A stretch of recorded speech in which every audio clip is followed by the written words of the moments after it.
یعنی جس دلیل کے اندر یا جس آیت یا لفظ کے اندر معنی بذاتی ہی موجود ہو، واضح موجود ہو، یہ دلالت منطوق ہے. منطوق کا معنی بولی گئی، تو لہذا حدیث کے یا آیت کے لفظ کے اندر ہی وہ دلالت موجود ہے. لیکن مفہوم کا معنی اس سے سمجھا جا رہا ہے، یعنی منطوق کا معنی اس کے اندر بیان ہوا ہے وہ حکم، اور مفہوم کا معنی اسے سمجھا گیا.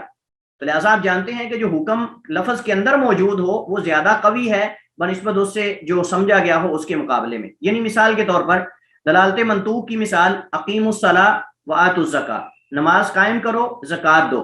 اب یہاں نماز کے واجب ہونے کا معنی اور زکوٰۃ کے واجب ہونے کا معنی اس کے اندر موجود ہے. اقیموا الصلاۃ امر ہے اور امر وجوب پہ دلالت کر رہا ہے. لیکن دلالت مفہوم کی مثال کیا ہے؟ اللہ تعالیٰ نے قرآن کریم میں فرمایا فلا تقل لهما اف، کہ جب تمہارے والدین جو ہیں وہ بڑھاپے کو پہنچ جائیں تو ان کو اف تک بھی نہ کہو، انہیں اف تک بھی نہ کہو. اس کا مطلب یہ کہ دلالت مفہوم کیا ہے کہ جب اف تک کہنا جائز نہیں ہے تو انہیں مارنا پیٹنا تو بالاولیٰ جائز نہیں. اب آپ دیکھیں کہ اقیم الصلاۃ کے اندر جو حکم ہے نماز کا وہ واضح ہے، لیکن یہاں فلا تقل لهما اف کے اندر ان کو مارنے پیٹنے سے جو حرام کیا گیا مارنا پیٹنا، اس کی دلالت مفہوم ہے. مطلب یہ اس سے اخذ کی جا رہی ہے لیکن اس کے اندر بیان نہیں ہوئی. فلا تقل لهما اف کے اندر بیان نہیں ہوئی، بلکہ اس کا مفہوم مخالف ہمیں یہ لگ رہا ہے کہ جب ان کو اف تک کہنا بھی جائز نہیں، اس کا مطلب اس سے بڑا کام بھی جائز نہیں ہے. مارنا پیٹنا، ان کو دھکے دینا، یہ تو بالاولیٰ جائز نہیں. جب اف تک نہیں کہہ سکتے تو دھکا کیسے دے سکتے ہیں، ان کو مار پیٹ کہہ دے سکتے ہیں. لیکن یہ دلالت ہم نے آیت سے سمجھی ہے، جبکہ اقیم الصلاۃ کے اندر تو واضح موجود ہے. تو لہٰذا حضرت ابو سعید خدری کی حدیث کے اندر دلالت واضح ہے کہ پانی کے رنگ بو ذائقے کو دیکھا جائے گا، پانی کم ہو یا زیادہ ہو. لیکن جو قلتین والی حدیث ہے اس کی دلالت مفہوم ہے، یعنی اگر قلتین سے کم ہو تو پھر وہ نجس ہو جاتا ہے نجاست گرتے ہی. یہ حدیث کے اندر تو بیان ہوا ہی نہیں، یہ تو ان علماء نے اخذ کیا ہے نا کہ اگر کم ہوگی تو لہٰذا نجاست گرتے ہی پانی نجس ہو جائے گا، تو یہ اخذ کی گئی ہے. جبکہ ابو سعید خدری کی حدیث کے اندر یہ ہے کہ پانی کو کوئی چیز نجس نہیں کرتی، پانی کو کوئی چیز نجس نہیں کرتی الا کہ اس پر غالب آ جائے نجاست وغیرہ. تو لہٰذا اس صورت میں جب ہم اصولی اور جو فقہی قاعدہ ہے ہم اس کو مد نظر رکھتے ہوئے ہم کہیں گے ابو سعید خدری کی حدیث جس کے اندر یہ کہا گیا کہ پانی کبھی نجس نہیں ہوتا چاہے کم ہو چاہے زیادہ ہو الا کہ اس کے اوصاف ثلاثہ بدل جائیں، وہ دلالت زیادہ قوی ہے بنسبت حضرت عبداللہ بن عمر کی حدیث کے جو قلتین والی ہے کہ جب پانی 2 قلے ہو یا اس سے زیادہ ہو تو نجس مطلب نجاست کو نہیں اٹھاتا، اگر کم ہے تو اس کا مطلب اس پہ اثر انداز ہوتی ہے. تو لہٰذا اس صورت میں ہم اس حدیث کو مقدم کریں گے اور ہم کہیں گے پانی کم ہو یا زیادہ ہو اس کے رنگ اور بو اور ذائقے کو دیکھیں گے. آپ لوگوں کو یہ سمجھ آ گئی ہے دلالت والا مسئلہ؟ جی سمجھ آ گیا. جی سر آ گیا. آپ مثال پہ غور کریں گے تو انشاءاللہ یہ سمجھ آ جائے گا. فلا تقل لهما اف کی مثال، اس طرح کی اور بھی بہت ساری چیزیں ہیں. اس کے اندر دلالت اخذ کی جا رہی ہے مارنے پیٹنے کی حرمت کی، اور اس اقیم الصلاۃ کے اندر واضح دلالت موجود ہے کہ نماز واجب ہے. تو لہٰذا سمجھے جانا اور اندر موجود ہونا دونوں میں فرق ہے. دوسرا انہوں نے حدیث قلتین کا جواب یہ دیا ہے کہ لم یحمل الخبث کا مطلب یہ نہیں کہ ہر حال میں وہ نجاست کو قبول نہیں کرتا، یعنی اس کا مطلب یہ نہیں کہ 2 کلوں سے زیادہ ہو تو نجاست اثر انداز ہی نہیں ہوتی. حالانکہ سارے صاحب عقل دیکھتے ہیں کہ بسا اوقات 2 کلوں سے زیادہ پانی کے اندر بھی نجاست اثر انداز ہو جاتی ہے. عملی طور پہ ہم مشاہدہ کرتے ہیں کہ جب آپ زیادہ مقدار میں نجاست اس کے اندر ڈال دیں گے تو چاہے پانی 2 کلے کیوں نہ ہو وہ اثر انداز ہو جاتا ہے، اس پہ نجاست اثر انداز ہوتی ہے. اپنا مائک میوٹ کریں. عرفان قیوم اپنا مائک. جی سر میں سوری سر. جی دوسرا انہوں نے حدیث قلتین کا جواب یہ دیا ہے کہ اس کا مطلب نبی علیہ السلام کے کہنے کا مطلب یہ نہیں تھا کہ جب 2 کلے پانی ہو تو اس پہ نجاست اثر انداز ہوتی نہیں، بلکہ مطلب یہ تھا کہ جب 2 کلے یا 2 کلوں سے زیادہ ہو تو غالباً یعنی اکثر اوقات نجاست اثر انداز نہیں ہوتی لیکن ہو بھی جاتی ہے. آپ صلی اللہ علیہ وسلم نے یہ تو نہیں کہا کہ کبھی ہوتی نہیں، بلکہ آپ نے یہ کہا ہے کہ زیادہ احتمال اثر انداز نہ ہونے کا ہوتا ہے. یہ اصل مقصود ہے حدیث کا کہ پانی جب زیادہ مقدار میں ہو تو نجاست اتنی جلدی اس میں سرایت نہیں کرتی، اثر انداز نہیں ہوتی، لیکن اگر کم ہو تو جلدی ہو جاتی ہے. لیکن پھر بھی اس کا مطلب یہ نہیں کہ آپ گرتے ہی کہنے کہ اگر 2 کلوں سے کم ہے تو نجس ہو جائے گا. یہ تو حدیث کے اندر معنی ہے ہی نہیں، یہ اخذ کیا گیا ہے لیکن ہے نہیں معنی، یہ بعض علماء نے اخذ کیا. تنبیہ، پانی کے کم یا زیادہ ہونے کے بارے میں علماء احناف کے ہاں بہت زیادہ اضطراب پایا جاتا ہے. بعض کہتے ہیں بڑا حوض ہو، بعض کہتے ہیں اتنا زیادہ پانی ہو کہ ایک طرف سے پانی کو حرکت دیں دوسری طرف اگر نہ پہنچے تو پھر یہ پانی زیادہ مقدار میں ہے لہٰذا اس میں نجاست اثر انداز نہیں ہوگی. اگر پانی کی حرکت دوسری طرف پہنچ جائے تو پھر وہ اثر انداز ہو جائے گی. یعنی مائع قلیل اور کثیر، زیادہ اور کم پانی کا انہوں نے فرق. احناف نے بے شمار قول ہیں فقہ حنفی کے اندر. بعض کہتے ہیں جی حرکت دیں ہاتھ سے، بعض کہتے ہیں جی وضو سے حرکت دیں، بعض کہتے ہیں جی غسل سے حرکت دیں، غسل کرنے والا اندر جائے اور حرکت دے. اگر حرکت دوسری طرف پہنچ جائے تو پھر یہ قلتین والی مثال اس پہ اپلائی ہوگی. اگر کم ہے، یعنی مختلف اقوال ہیں. اس سے پتہ چلتا ہے کہ ہم لوگوں کو کیسے ہم کلے لے کے آئیں. مطلب اگر ہم اس قاعدے پہ عمل کریں کہ 2 کلوں والی حدیث پر اگر ہم اس انداز میں جیسے یہ کہہ رہے ہیں کہ عمل ہوگا، تو ہم 2 کلے کہاں سے لے کے آئیں؟ مطلب لوگ ماپنا شروع کر دیں پانی کو، اس کی مقدار معلوم کرنا شروع کر دیں، کتنا ٹائم لگے گا. تو موٹا موٹا قاعدہ کیوں نہیں ہم دیکھ لیتے کہ جب پانی جو ہے وہ کم مقدار میں ہو یا زیادہ میں ہو، اس کے رنگ بو ذائقے کو دیکھ لیں. اگر وہ بدل جائے تو ٹھیک ہے، ورنہ پانی اپنی اصل پر باقی ہے. تو یہ زیادہ آسان ہے بنسبت کہ ہم کلوں والی مثال اپلائی کریں، اس کے حوض کو دیکھیں کتنا لمبا ہے، کتنا چوڑا ہے، کتنا گہرا ہے. تو اس وجہ سے اقوال کا زیادہ ہونا اس بات کی دلیل ہے کہ یہ قول زیادہ صحیح نہیں، بلکہ زیادہ صحیح وہی ہے کہ رنگ بو ذائقے اور ان چیزوں کو دیکھا جائے گا. واللہ تعالی عالم واحکم. جی جو گزشتہ ہمارا مسئلہ پانی کے کم اور زیادہ ہونے کے اعتبار سے قلتین والی حدیث اور اس کے حوالے سے کسی کو کوئی اشکال ہو اس حوالے سے کلیئر ہے سب؟ جی شیخ صاحب. اگلا مسئلہ شروع کریں. جی چلیے جی سر. اس سے ملتا جلتا ایک اور مسئلہ ہے، تقریباً قریب دونوں مسائل ہیں، اور یہ مسئلہ ہے پانی کے متحرک اور ساکن ہونے میں فرق.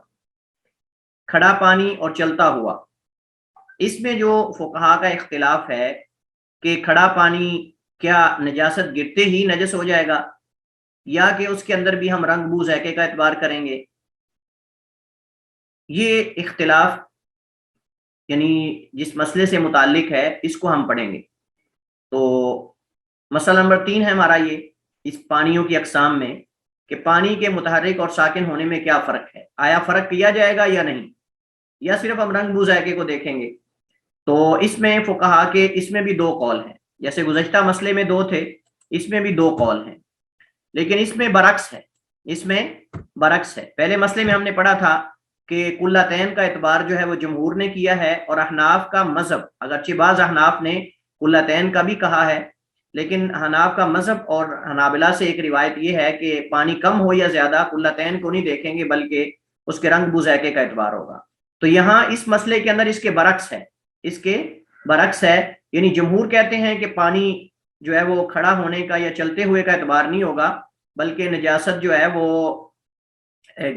گرنے سے اس کے رنگ بو ذائقے کو دیکھیں گے.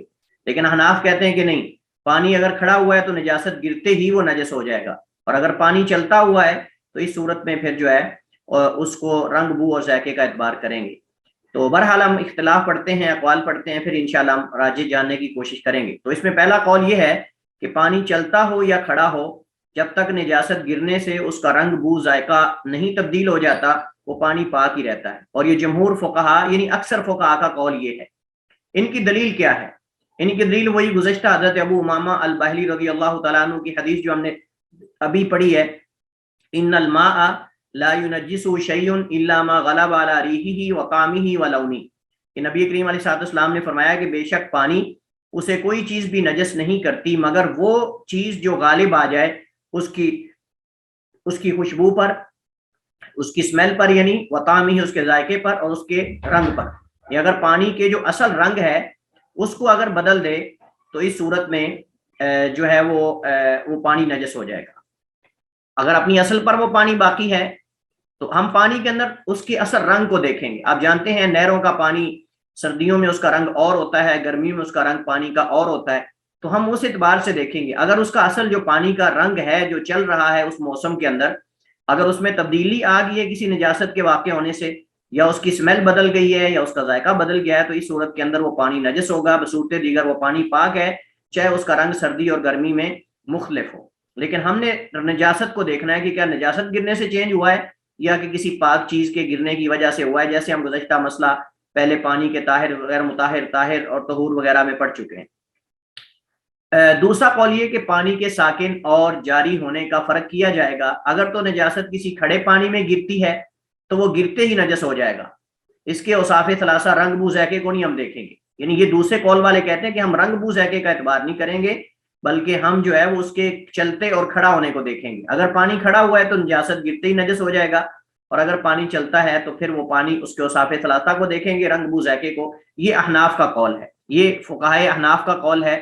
گویا کہ ان کے ہاں چلتے ہوئے پانی کے حکم میں یعنی ان کا جمہور کے ساتھ چلتے ہوئے پانی میں اتفاق ہے، یعنی چلتا ہوا پانی تمام کے ہاں اس میں رنگ بو ذائقے کا اعتبار ہوگا، لیکن کھڑے پانی میں اختلاف ہے۔ دیگر علماء کہتے ہیں کہ نہیں، اس میں بھی رنگ بو ذائقے کو دیکھیں گے، اور یہ کہتے ہیں کہ نہیں، وہ کھڑا پانی جو ہے اس میں نجاست گرتے ہی وہ نجس ہو جائے گا۔ تو اختلاف صرف کھڑے ہوئے پانی میں، چلتے پانی میں وہ تقریباً متفق علیہ مسئلہ ہے۔ ان کی دلیل کیا ہے؟ یعنی احناف کی، جو کہتے ہیں کہ کھڑا پانی ہے اس میں نجاست گرتے ہی پانی نجس ہو جاتا ہے۔ ذرا یہاں تھوڑا توجہ کے ساتھ ایکٹیو ہو کر یہ مسئلہ سنیے گا، یہاں استدلال کیسا ہے اور اس کا رد اور جواب کیا ہے، کس طرح جو ہے وہ ایک ہی حدیث سے دونوں فریق استدلال کرتے ہیں۔ ذرا توجہ کے ساتھ، اور اصل فقہ پڑھنے کا یہ اصل مطلب ہے کہ کیسے ایک حدیث سے دونوں علماء جو ہیں وہ دونوں طرح کے دونوں فریق استدلال کرتے ہیں۔ حضرت ابو ہریرہ کی حدیث ہے رضی اللہ تعالی عنہ کی، وہ نبی علیہ السلام سے بیان کرتے ہیں، قالا، آپ نے فرمایا، لا یبولن احدکم فی الماء الدائم ثم یغتسل منہ۔ یہ حدیث صحیح ہے، بخاری اور مسلم میں ہے کہ نبی کریم علیہ الصلوۃ والسلام نے فرمایا کہ تم میں سے کوئی بھی کھڑے پانی میں پیشاب نہ کرے، ثم یغتسل منہ، پھر اس سے غسل کرے، یعنی پھر اس سے غسل بھی نہ کرے۔ یہ انہوں نے منع کیا ہے احناف نے۔ وجہ استدلال یہ ہے کہ آپ صلی اللہ علیہ وسلم نے کھڑے پانی میں پیشاب کرنے سے اس لیے منع فرمایا ہے کیونکہ وہ مجرد نجاست گرنے سے ہی ناپاک ہو جاتا ہے۔ انہوں نے کہا کہ نبی کریم علیہ الصلوۃ والسلام نے کھڑے پانی میں پیشاب کرنے سے جو منع کیا ہے نا، وہ اس وجہ سے چونکہ اگر پیشاب کریں کہ جتنا بھی پانی ہے وہ نجس ہو جائے گا، لہٰذا آپ ایک طرف پیشاب کر کے دوسری طرف سے بھی طہارت حاصل نہیں کر سکتے، دوسری سائڈ پہ جا کے بھی۔ لہٰذا اس بات کی دلیل ہے کہ پانی کھڑے میں نجاست گرتے ہی نجس ہو جائے گا، چونکہ نبی کریم علیہ السلام نے کھڑے پانی میں پیشاب کرنے اور پھر اس سے غسل کرنے سے منع کیا ہے۔ تو لہٰذا یہ دلیل ہے اس بات کی کہ کھڑا پانی نجاست گرتے ہی نجس ہو جاتا ہے، چونکہ آپ نے پیشاب کرنے سے منع کیا ہے تاکہ وہ نجس نہ ہو جائے۔ لیکن جمہور نے اس کا جواب یہ دیا ہے کہ کھڑے پانی میں پیشاب کرنے کی ممانعت جو ہے یہ نہیں تعبدی ہے۔ اللہ کے نبی نے ایک ادب سکھایا ہے کہ کھڑے پانی میں کوئی پیشاب نہ کرے، چونکہ اس لیے نہیں کہ وہ نجس ہو جاتا ہے، بلکہ آپ نے تو ایک ادب بتایا ہے کہ کھڑے پانی میں کوئی پیشاب نہ کرے، لیکن اس کا ہرگز مطلب نہیں کہ پانی جتنا بھی ہے وہ سارا نجس ہو جائے گا۔ یہ نبی کریم علیہ الصلوۃ والسلام کے بتانے کا مقصد نہیں تھا، بلکہ آپ کا اصل بتانے کا مقصد یہ تھا کہ کوئی کھڑے پانی میں پیشاب نہ کرے، ہو سکتا ہے اس کو اس کے اندر غسل کرنا پڑے، تو پھر اس کا نفس کیسے قبول کرے گا کہ وہ خود پیشاب کر کے اس کے اندر خود غسل کرنا شروع کر دے، اور جو اپنے لیے پسند نہیں کرتا وہ دوسرے کے لیے کیسے پسند کرے۔ لیکن یہ آپ صلی اللہ علیہ وسلم نے یہ نہیں بتایا اس حدیث کے اندر کہ کھڑے پانی کے اندر پیشاب اس وجہ سے نہ کرے تاکہ وہ پانی نجس نہ ہو جائے، یہ تو کہیں بھی مذکور نہیں۔ آپ نے ایک ادب بتایا ہے، نہیں تعبدی کا مطلب یہ ہے کہ عبادت کے طور پہ ہمیں یہ ایک حکم دیا گیا ہے کہ تم اس پہ عمل جو ہے وہ کرو اور اس پہ وہاں پیشاب نہ کرو۔ لہٰذا ہمارا حق یہ ہے کہ ہم نبی علیہ السلام کے حکم پر عمل کرتے ہوئے وہاں پیشاب نہ کریں، لیکن آپ نے وہاں یہ نہیں بتایا کہ اس وجہ سے پیشاب نہ کرو سارا پانی نجس ہو جاتا ہے۔ البتہ احتمال موجود ہے نجس ہونے کا، لیکن یقین نہیں ہے کہ ہر صورت میں ہی نجس ہو جائے گا، اور وہ احتمال کا کب پتہ چلے گا؟ جب اس کے رنگ بو ذائقے کو دیکھیں گے۔ تو لہٰذا اس میں کوئی دلیل۔ دوسرا، حدیث میں اس پانی سے غسل کرنے کی ممانعت مراد نہیں، یعنی حدیث کے اندر آتا ہے نا ثم یغتسل منہ، پھر اس سے غسل کرے، یعنی احناف نے کہا کہ اس کا مطلب اس سے غسل نہ کرے اس وجہ سے چونکہ وہ نجس ہو چکا ہے، لیکن جمہور کہتے ہیں کہ اس کا مطلب یہ نہیں ہے کہ وہاں اس پانی کے اندر غسل کرنے سے روکا ہے، بلکہ نبی علیہ الصلوۃ والسلام نے انجام بتایا ہے، آپ نے انجام کار ذکر کیا ہے کہ اگر وہ پیشاب کرتا ہے تو ہو سکتا ہے اس کو اس کے اندر غسل کرنا پڑے، تو آپ نے ایک انجام بتایا ہے۔ اس کے پیشاب کرنے کا نتیجہ یہ بھی تو نکل سکتا ہے کہ اسی کو ضرورت پڑ جائے اس پہ غسل کرنے کی، لہٰذا بہتر ہے کہ اس کے اندر پیشاب نہ کرے۔ آپ نے ایک انجام بتایا ہے، کیونکہ اگر ممانعت مراد ہوتی، یہاں باریک نقطہ ہے، یہاں ایک انتہائی باریک نقطہ اور پوائنٹ ہے، وہ یہ ہے کہ اگر یہاں جیسے پیشاب سے اللہ کے نبی نے روکا ہے، اگر غسل سے بھی اسی طرح روکا ہوتا تو پھر سیگا پتہ ہے کیسے آنا تھا؟ پھر سیگا آنا تھا، یہ دیکھیں آپ حدیث کی طرف، ثم لا یبولن احدکم فی الماء الدائم، لا یبولن ہے نا، تو لا یغتسلن آنا چاہیے تھا، ثم لا یغتسلن منہ، لیکن یہاں ثم یغتسل منہ، تو سیگا جب نہیں، اس پہ اطلاق جب عطف معطوف جو ہے ان کا اعراب ایک ہوتا ہے تو سیگا بھی ایک ہونا چاہیے تھا، پھر ثم یغتسلن آنا چاہیے تھا، نہ کہ یغتسل آنا چاہیے تھا۔ جب لا یبولن ہے تو پھر ثم لا یغتسلن آنا چاہیے تھا، جبکہ یہاں ثم یغتسل منہ ہے، اس کا مطلب آپ یہ کہنا چاہ رہے ہیں کہ تم میں سے کوئی جو ہے وہ پیشاب نہ کرے کہ پھر اس میں اس کو غسل کرنا پڑے، یا اس میں سے اس کو غسل کرنا پڑے. آپ یہ بتانا چاہ رہے ہیں, آپ نے یہ نہیں کہا کہ اس میں غسل نہ کرے, کیونکہ اگر مراد غسل نہ کرنا ہوتا تو پھر آنا چاہیے تھا ثم لا یغتسلن, ثم لا یغتسلن. یہ پوائنٹ آپ سمجھ گئے ہیں, یعنی اعراب کا. لیکن شیخ صاحب اس میں تو یہی ٹرانسلیشن میں تو یہی لکھا ہوا ہے کہ اس سے غسل بھی نہ کرے. جی جو ابھی آپ نے یہ بخاری اور مسلم کی حدیث پڑھی ہے کہ تم میں سے کوئی بھی کھڑے پانی میں پیشاب نہ کرے اور نہ ہی اس سے غسل کرے. جی ٹرانسلیشن میں تو یعنی کہ اگر ہم ٹرانسلیشن پر غور کریں تو اس سے تو ہمیں واضح طور پہ یہی پتہ چلتا ہے کہ اس میں نہ ہم پیشاب کر سکتے نہ ادھر سے غسل کر سکتے. اس میں جو ترجمہ میں نے کیا ہے یہ ترجمہ احناف کے مطابق کیا ہے, چونکہ وہ اسے مراد نہیں لیتے ہیں, وہ اسے مراد نہیں لیتے ہیں. لیکن اصل میں آپ کو جو ترجمہ اصل حدیث کا ترجمہ ہے وہ یہ ہے کہ تم میں سے کوئی ایک بھی کھڑے پانی میں پیشاب نہ کرے ثم یغتسل منہ, پھر اس سے غسل کرے, یعنی پیشاب کر کے اس سے غسل نہ کرے. آپ بات سمجھ رہے ہیں, پیشاب کر کے اس سے غسل نہ کرے مطلب یہ ہے کہ اس کا نفس کیسے قبول کرے گا اس کو, ہو سکتا ہے اس کو غسل کرنا پڑ جائے تو پیشاب ہی نہ کرے. اس کی میں آگے انشاءاللہ مزید واضح ہو جائے گی مثال, آگے ایک میں مثال دیتا ہوں تاکہ مسئلہ واضح ہو جائے گا. اچھا یہ میں نے آپ کو بتایا کہ ثم یغتسلن آنا چاہیے تھا, اگر مراد نہیں ہوتی نا یہاں کہ اس سے غسل ہو سکتا ہی نہیں کسی صورت میں بھی, اگر مراد نہیں ہوتی جو لا یبولن کے اندر ہے تو پھر اس کے اندر لا یغتسلن آنا چاہیے تھا, لیکن ثم یغتسل منہ یعنی پھر اس سے غسل بھی کرے. یعنی یہ کیسے ہو سکتا ہے کہ پیشاب کر کے اس سے غسل بھی پھر کرے, تو اس کا مطلب اس کا نفس کیسے قبول کرتا ہے اس چیز کو. لیکن اس کا مطلب یہ نہیں کہ کوئی دوسرا نہیں کر سکتا یا مطلب وہ پانی غسل کے قابل نہیں رہا, یہ مطلب نہیں ہے. اب ذرا مثال سنیے گا. مثال کیا ہے, حدیث میں ہے کہ نبی کریم علیہ الصلوۃ والسلام نے فرمایا لا یجلد احدکم امرأته جلد العبد ثم یجامعها فی آخر اليوم. یہ حدیث صحیح بخاری میں ہے. اللہ کے نبی نے فرمایا کہ تم میں کوئی اپنی بیوی کو لونڈی اور غلام کی طرح زیادہ نہ مارے, یعنی جس طرح غلاموں کو مارا جاتا ہے اس طرح اپنی بیوی کو نہ مارے. ثم یجامعها فی آخر النہار, پھر آخرت میں دن کے آخر میں اسے ہم بستری بھی کریں. اب مجھے یہ بتائیں کہ کس عالم نے کہا ہے کہ بیوی کو مارنے کے بعد اسے ہم بستری نہیں کی جا سکتی؟ جی عرفان صاحب. جی شیخ صاحب, میں نے کہا کہ اگر ہم وہی معنی لیں جو پہلی حدیث کے اندر ہے کہ کوئی پیشاب نہ کرے پھر اس سے غسل بھی نہ کرے, تو اگر ہم وہی معنی اس پہ اپلائی کریں تو اپلائی ہوگا کہ نبی صاحب نے فرمایا کہ تم میں سے کوئی اپنی بیوی کو غلام اور لونڈی کی طرح نہ مارے ثم یجامعها فی آخر النہار, کہ پھر اس سے ہم بستری بھی نہ کرے دن کے آخر میں. یہ معنی کریں گے ہم؟ نہیں شیخ صاحب, اس کا وہ نہیں امپلیمنٹ ہوگا. ہاں تو بالکل وہی معنی وہی ہے, یعنی اللہ کے نبی انجام بتا رہے ہیں کہ جب تم نے آخر میں ملنا بھی ہے دن کے آخر میں تو پھر مار کیوں رہے ہو. بات سمجھ رہے نا, یعنی جب تم نے دن کے آخر میں نتیجہ یہ کہ ایک ہی رہنا, تم نے ایک گھر کے اندر رہنا ہے, اکٹھے رہنا ہے, ہم بستری بھی کرنی, سارے کام کرنے, تو پھر اس کو اتنا مارتے کیوں ہو کہ تم سے نفرت کرنا شروع کر دے؟ پھر اس کو اتنا مارو ہی نہ.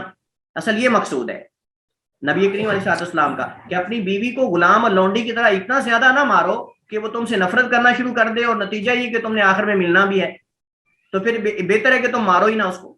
لیکن کیا حدیث کا معنی یہاں یہ ہو رہا ہے کہ پھر اسے ہم بستری بھی نہ کرو دن کے آخر میں؟ نہیں شیخ صاحب, ڈیفرنٹ ہے بالکل. تو بالکل یہ بالکل اسی حدیث کی طرح ہے کہ نبی کریم علیہ السلام نے فرمایا کہ تم میں سے کوئی کھڑے پانی میں پیشاب نہ کرے, انجام یہ ہے کہ اس کو غسل بھی کرنا پڑ سکتا ہے اس سے, بالکل ایسے جیسے اس حدیث کے اندر ہے کہ تم میں سے کوئی اپنی بیوی کو غلام اور لونڈیوں کی طرح زیادہ نہ مارے کہ پھر دن کے آخر میں تم نے اسے ہم بستری بھی کرنی ہے. تو جب انجام یہ ہے کہ تم نے آپس میں اکٹھے ہونا ہے تو پھر تم اتنا زیادہ لڑائی کیوں کرتے ہو؟ لیکن اس حدیث کے اندر یہ مطلب نہیں ہے کہ اگر کوئی بیوی مطلب نافرمان ہے یا آگے سے بدتمیزی کرتی ہے شوہر کے ساتھ اس کو مارے نہ. مارنے کے اللہ کے نبی نے نہیں روکا, لیکن اتنا زیادہ نہ مارو کہ اس کے اوپر نشان پڑ جائیں اور مطلب کہ حد سے زیادہ. لیکن بعض حدیث کے اندر قرآن کریم کے اندر بلکہ آتا ہے کہ ان کو مارو اگر وہ ادب نہیں سیکھتی, اگر وہ مطلب کہ پیار کی زبان نہیں مانتی, اور مطلب کہ ان کو اگر وہ زیادہ نافرمانی کرتی ہیں تو قرآن کے اندر موجود ہے. لیکن اتنا نہ مارو کہ جیسے لونڈیوں اور غلاموں کو مارا جاتا ہے. صرف یعنی مار ہونی چاہیے لیکن ادب کے لیے, ادب سکھانے کے لیے, نہ کہ تکلیف دینے کے لیے, اذیت پہنچانے کے لیے. یہ نہیں ہونا چاہیے. جتنی بھی شرعی سزائیں ہیں اصل میں تعدیب کے لیے ہیں, نہ کہ اس کے اندر. شیخ صاحب اس میں سوری میں نے آپ کو آپ کی بات کو ٹوکا. اس میں یہ بھی تو ہے نا کہ یعنی کہ عورت کو ٹیڑھی پسلی سے بنایا گیا ہے. اگر آپ اس کو زیادہ یعنی کہ سمجھانے کی کوشش کریں گے, زیادہ اس کو پریشرائز کریں گے تو یہ بریک کر سکتی ہے. بالکل ٹھیک ہے, یہ بھی حدیث کے اندر موجود ہے. یعنی جہاں اللہ کے نبی علیہ السلام نے اس کو ادب سکھانے کا کہا ہے, وہاں یہ بھی کہا ہے کہ حد سے زیادہ نہ بڑھ جاؤ, کیونکہ اگر تم بالکل سیدھا کرنے کی کوشش کرو گے تو وہ ٹوٹ جائے گی, اس کا ٹوٹنا طلاق ہے. نبی صلی اللہ علیہ وسلم قصرھا طلاق, اور اس کا ٹوٹنا جو ہے وہ طلاق ہے. لیکن اس کا مطلب یہ نہیں فرمایا کہ جتنی ہوتی ہے اس کو کرو, لیکن حد سے زیادہ نہ کرو. اگر تم بالکل سیدھا کرنے کی کوشش کرو گے تو فرمایا کہ وہ ٹوٹ جائے گی, اور اس کا ٹوٹنا اصل طلاق ہے. اور بھی دیگر آداب ہیں جو انشاءاللہ ہم کتاب الطلاق اور کتاب النکاح کے اندر انشاءاللہ پڑھیں گے, اس کی باقاعدہ اس کے بارے میں حدیث ہے. لیکن یہاں جو ہمارا اصل موضوع ہے, محل شاہد, وہ یہ ہے کہ جیسے وہاں آپ نے فرمایا کہ تم میں سے کوئی کھڑے پانی میں پیشاب نہ کرے پھر اس کو اس سے غسل کرنا پڑ سکتا ہے, یہ معنی ہوگا صحیح. لیکن حناف نے کہا کہ نہیں, پھر اس سے غسل بھی نہ کرے. حالانکہ حضرت ابو ہریرہ سے پوچھا گیا رضی اللہ تعالیٰ عنہ سے اس حدیث کے بارے میں کہ اللہ کے نبی صلی اللہ علیہ وسلم نے فرمایا کہ تم میں سے کوئی کھڑے پانی میں پیشاب نہ کرے, تم یغتسل منہ کا کیا معنی ہے؟ انہوں نے کہا کہ اس کے اندر غسل نہ کرے لیکن پانی لے کر علیحدہ غسل کر لے. یہ اصل مقصود ہے. یہ اصل میں مقصود ہو سکتا ہے وہ جنبی ہو یا جنابت لاحق ہو یا اس طرح کا مسئلہ ہو, تو یہ اس معنی پہ اس کو محمول کیا جائے گا. اگر ہم معنی نہیں کا لیں تو پھر یہ معنی ہوگا کہ اس کے اندر غسل نہ کرے, مطلب پانی لے کر علیحدہ غسل کرے. جیسے کہ حضرت ابو ہریرہ حدیث کو زیادہ سمجھنے والے ہیں, جو روایت کر رہے ہیں ہم سے زیادہ وہ سمجھ رہے ہیں, انہوں نے کہا کہ پانی لے یا تناولہ تناولا, پانی لے کسی برتن میں لینا اور الگ ہو کر غسل کرے. یہ اللہ کے نبی اسلام کا مقصود ہے, یہ نہیں کہ اس کے اندر غسل کرنا شروع کر دے, یہ اصل مقصود تھا. تو پھر معنی نہیں کا یہ ہوگا, یہ نہیں ہوگا کہ وہ یبولنا پہ عطف ہے, یبولنا پہ اس کا عطف نہیں ہے. تو راجے کیا ہے؟ پھر دلائل آپ نے سن لیے, راجے کیا ہے جی؟ راجے تو یہی ہے کہ اس میں پیشاب, تو اگر آپ پیشاب کر رہے ہیں تو پھر غسل نہیں کر سکتے, تو لہذا آپ پیشاب اس میں کرتے ہی کیوں ہیں؟ کیونکہ بعد میں ہو سکتا ہے کہ آپ کو غسل کرنا پڑ جائے. یہ تو آپ حدیث کا معنی کر رہے ہیں نا, لیکن فریقین میں قول کس کا راجے ہے؟ قول یہ ہے کہ کھڑے اور ساکن پانی میں کوئی فرق نہیں, پانی کے رنگ بو ذائقے کو دیکھیں گے, پانی کے رنگ بو اور ذائقے کو دیکھیں گے. اگر تو رنگ بو ذائقہ ہے تو پانی نجس ہو جائے گا, اور اگر رنگ بو ذائقہ چینج نہیں ہوتا تو پانی پاک رہے گا. چونکہ نبی علیہ السلام نے اس حدیث کے اندر قطعاً بھی نہیں کہا کہ اس کے اندر کوئی غسل کر سکتا ہی نہیں, بلکہ آپ وسلم تو انجام کار بتایا ہے. اور جو پیشاب کرنے سے آپ نے روکا ہے وہ اس وجہ سے کہ یہ خلاف ادب ہے اور یہ ایک نہیں ہے. اللہ تعالیٰ, اللہ کے رسول زیادہ بہتر جانتے ہیں انہوں نے کیوں روکا ہے, اور یہ بھی ہو سکتا ہے کہ وہ نجاست کا احتمال رکھتا ہے, اس وجہ سے آپ نے کہا کہ وہ اس کے اندر پیشاب نہ کرے, کیونکہ ہو سکتا ہے اس کو نجس کر دے. واللہ عالم. اگلا مسئلہ ہمارے پاس جو ہے مسئلہ نمبر 4 پانی کے ہی حوالے سے ہے, وہ پانی مستعمل کے بارے میں. مستعمل پانی یعنی جو پاک اعضاء سے گزرا ہوا پانی, جو پاک اعضاء سے ایک انسان نے وضو کیا اور اس کے اعضاء پاک ہیں, اس کے اعضاء پاک ہیں, پاک اعضاء سے جو پانی گزرتا ہے یہ مائع مستعمل ہے, استعمال شدہ پانی ہے. اگر کسی کو مجبوری کی صورت میں اس پانی کو استعمال کرنا پڑ گیا ہے تو کیا آیا وہ پانی پاک ہوگا یا نہ پاک ہوگا؟ یہ اصل ہے. پاک اعضاء سے گزرنے والا پانی, پاک اعضاء سے گزرنے والا پانی مقصود ہے, نجس اعضاء سے نہیں. یعنی اگر ایک بندے نے غسل کرنا ہے تو آپ جانتے ہیں کہ پہلے وہ شرم اور ساری چیزیں الگ دھوئے گا پھر الگ غسل کرے گا. تو پاک اعضاء سے گزرنے والا پانی یہاں مقصود ہے. مستعمل پانی سے مراد وہ پانی نہیں جس کو نجس اعضاء پہ گزارا گیا ہے یا ناپاک اعضاء پہ گزارا گیا ہے, وہ پانی نہیں, بلکہ یہاں یہ ہے کہ پاک اعضاء سے جو پانی گزر کر کہیں جمع کر لیا گیا ہے کیا اس کو استعمال کر سکتے کہ نہیں. اصل میں یہ کئی مسائل کے اندر یہ مسئلے کی ضرورت پڑتی ہے. مثال کے طور پر ایک بندہ جو ہے وہ کیا اس کو کہتے ہیں پانی دم کر کے جو اس کے اندر پھونکے جاتے ہیں, اس طرح اللہ کے نبی السلام صحابہ پر چھینٹے مارتے تھے, آپ کے وضو کے اعضاء سے صحابہ کرام لیتے تھے, کئی اور مسائل ہیں. تو اس وجہ سے ہم مسئلے کو ڈسکس کر رہے ہیں. اس طرح پانی جب استعمال ہوتا ہے تو کپڑوں پہ بھی گرتا ہے, داڑھی کا پانی بھی گرتا ہے, تو کیا وہ پانی جو مستعمل ہوتا ہے یہ پاک ہے یا نہ پاک ہے؟ اس وجہ سے ہم اس مسئلے کو جو ہے وہ ڈسکس کر رہے ہیں. تو اس میں پہلا قول یہ ہے کہ مستعمل پانی پاک ہے, اس سے مزید طہارت حاصل کی جا سکتی ہے, اس سے مزید طہارت حاصل کی جا سکتی ہے. جو پاک اعضاء سے پانی گزرا ہوا ہے اس سے آپ مزید بھی طہارت حاصل کر سکتے ہیں. یہ قول جمہور فقہاء کرام کا ہے. ان کی دلیل کیا ہے؟ ان کی دلیل حضرت جابر عبداللہ رضی اللہ تعالیٰ عنہما کی حدیث ہے. اور حدیث میں کیا ہے؟ حضرت جابر بیمار ہو گئے تھے تو فرماتے ہیں دخل علیہ النبی صلی اللہ علیہ وسلم وانا مریض, اللہ کے نبی میرے پاس داخل ہوئے اس حال میں کہ میں مریض تھا. فدعا بوضوء, جی نور ہرا. اچھا بتائیے کہ وضو کا کیا معنی ہے واو کے فتح کے ساتھ. وضو کے لیے استعمال. میں نے آپ کو بتایا تھا کہ یہ طہور وضو وضو یہ بار بار الفاظ آئیں گے, لہٰذا ابھی سے جان لو. اور یہاں دیکھ لیں حدیث کے اندر وہ لفظ آ گیا ہے وضو واو کے فتح کے ساتھ, تو کیا مراد ہوگا؟ وضو کا پانی. احسنتی رائٹ. تو یہاں مراد وضو کرنے کا پانی ہے چونکہ واو کے فتح کے ساتھ ہے, چونکہ واو کے فتح اور زبر کے ساتھ ہے. لیکن اگر واو کے ضمہ کے ساتھ ہوتا تو پھر کیا مراد ہوتا؟ پھر وضو خود مراد ہے, پھر وضو کا فعل مراد ہوتا, پھر وضو کا فعل مراد ہوتا. تو کہتے ہیں فدعا بوضوء, اللہ کے نبی علیہ السلام نے وضو کے لیے پانی منگوایا, فتوضا اور وضو فرمایا, ثم نضح علی من وضوئہ, پھر آپ نے اپنے وضو کا بچا ہوا پانی میرے اوپر جو ہے وہ اس کے چھینٹے مارے. فافقت تو مجھے فاقہ ہوا, فافقت تو مجھے فاقہ ہوا, فقلت میں نے کہا یا رسول اللہ, اللہ کے رسول, انما لی اخوات فنزلت آیت الفرائض. تو حضرت جابر کہتے ہیں کہ اللہ کے رسول میری بہنیں ہیں, میرا کوئی بھائی نہیں, اور میں اکیلا ہوں, والد فوت ہوا ہے, تو میرے پاس مال ہے, جائیداد ہے, اس کا کیا کروں؟ اللہ تعالیٰ نے وہ آیت جو میراث ہے وہ اتار دی, یوصیکم اللہ فی اولادکم للذکر مثل حظ الانثیین. یہ جو آیت ہے آیت میراث, اللہ تعالیٰ نے وہ اتار دی کہ اگر بہن ایک ہے تو وہ آدھا لے گی, اگر دو ہیں تو 2/3 لیں گی, اور اس طرح کر کے جو وراثت کا مکمل تفصیل اور ڈیٹیل ہے اس آیت کے اندر موجود ہے. تو وہ اللہ تعالیٰ نے آیات اتار دی. یہ بخاری مسلم کی ہے. اب آپ دیکھیں کہ اگر پاک اعضاء سے گزرا ہوا پانی نجس ہو جاتا ہوتا, اسے دوبارہ طہارت حاصل کرنا ممکن نہ ہوتی, تو اللہ کے نبی حضرت جابر پر وہ پانی استعمال شدہ نہ ڈالتے, اس کے چھینٹے نہ مارتے. اس کا مطلب یہ کہ جو پاک اعضاء سے پانی ایک دفعہ گزر جاتا ہے وہ نجس نہیں ہوتا. البتہ آپ جانتے ہیں کہ اس کے اندر کلی تو نہیں کرے گا, وہ اس کے اندر وہ ناک وغیرہ تو نہیں چاڑے گا. مراد جو پاک اعضاء سے گزرا ہوا پانی, اس کے اندر فضلے وغیرہ یہ چیزیں نہ ہو. یہ مجبوری کی صورت میں اس طرح کے مسائل ڈسکس کیے جاتے ہیں.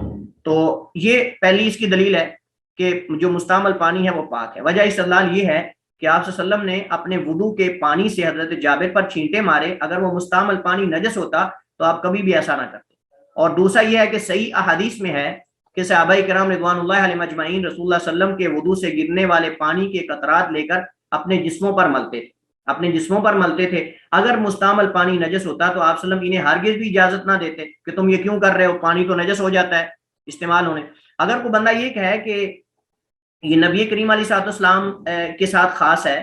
اچھا, میں نے یہ پوچھنا تھا کہ اللہ کے نبی صلی اللہ علیہ وسلم نے وہ صحابی کے اوپر چھینٹے مارے, یعنی کہ ہم یہ اس سے مراد یہ بھی لے سکتے ہیں کہ اگر ایک بندے نے وضو کیا تو اس کے وضو کے پانی کو ہم دوبارہ جو سا ہے وہ دوسرا بندہ بھی کر سکتا, اس استعمال میں لے سکتا وضو.